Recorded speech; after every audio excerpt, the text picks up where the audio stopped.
My name is Daniel Lee and I'm 26 years old this year. I do MMA. Sometimes when people ask me, what do you do MMA? Is it to inspire people? Yes, I think there's always a desire for me to inspire people to be better.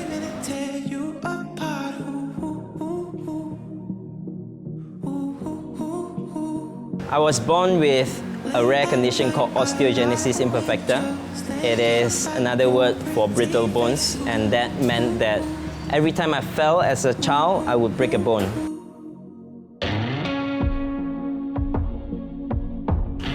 There are times that people are not sure whether I could do certain things. I've had people who come to me and when I explain that I have brittle bones, they say, oh, don't move. I said, but I'm trying to take my things. And the person said, no, let me take it for you. And in a sense, I was thinking, I do this every day without having you around. So to assume that I can't do it, it's not just, in a sense, insulting, but I think it's not empowering anyone to be the best that they could be. You don't take life as in like, I'm on wheelchair, it's hard for me, so you better help me. So it's more like, this is who I am. I am on wheelchair, but everything's gonna be hard for me, but that's a new normal for me. My name is Chris, and I'm a fitness and martial art coach. Daniel Lee, long time ago, I actually met him in Tycore College. I studied that as well. So no one can miss Daniel Lee because he's probably the only one with the wheelchair back then. At least I think still is.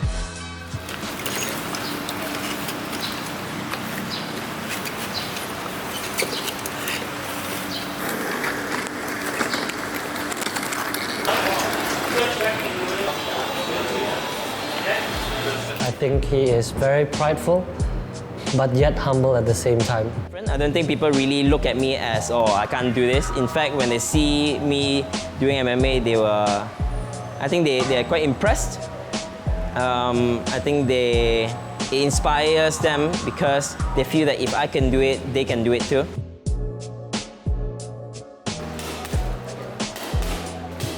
Well, in the beginning, I wasn't sure whether I wanted to join at all because it involves boxing and punching each other, and I have brittle bones. So I told Chris, let's start a little bit softer, slower, and see how that goes. I'm not sure whether when I start with you, whether I will continue till the end because I'm not sure how to join MMA if I have brittle bones.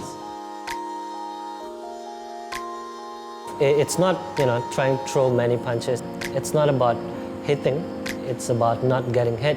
One of the things that impacted me the most was he said something very simple that was quite profound to me, and that is he said, don't focus on trying to land a hit, but focus on guarding.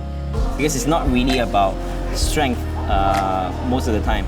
It's about being calm, knowing what to do. It's like a decision-making exercise. What do I do now? What do I do next?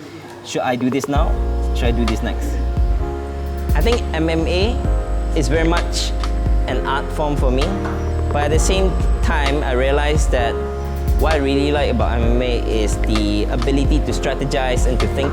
I played chess when I was younger, so now when I do MMA, I feel that it's very much like playing chess. I feel that whenever I spar, I'll try to look out for opportunities. I try to problem solve.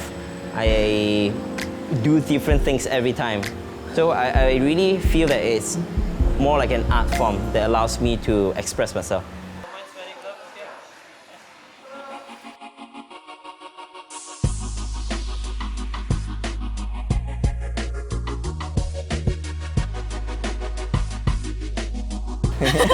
So, hi Daniel. Hi. How did you get involved in MMA? It started with Chris, my coach. He's also my friend all this while. He was my housemate. So I knew he was a PT, a personal trainer. And He's also been in martial arts for a long time. He grew up with Taekwondo and he was a coach. And when he told me that he wanted to start an MMA club in Tar UC, I said, hey, can I join for free?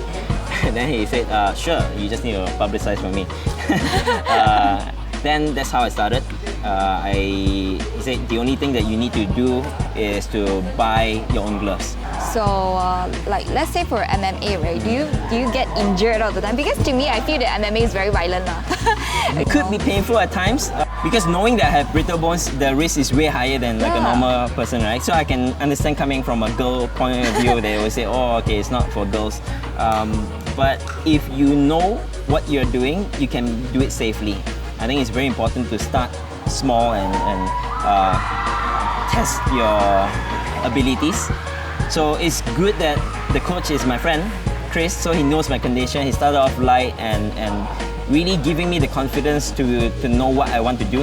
And from there, we push it a little bit more every time, knowing my limits. So I found out later on that my limit is higher than what I initially thought it was. So it's like that for anyone, whether you're a girl or you're a guy, you're disabled or not. It's really about knowing or discovering your limit in the beginning and pushing it every time. So what you're going to do is you don't want to be focusing on trying to hit me, Okay. right? But you want to focus on not trying to be hit. Right? Okay. Alright, so you have to focus on not being hit. So when I go for this, right, this is where you block. So for anyone who thinks that this is my way of challenging myself, I think it's beyond that. I think it is a lifestyle. It's my way to express myself, to live my life, to be able to appreciate the little things like being able to move. And yeah, this is me, I'm Daniel and I do MMA.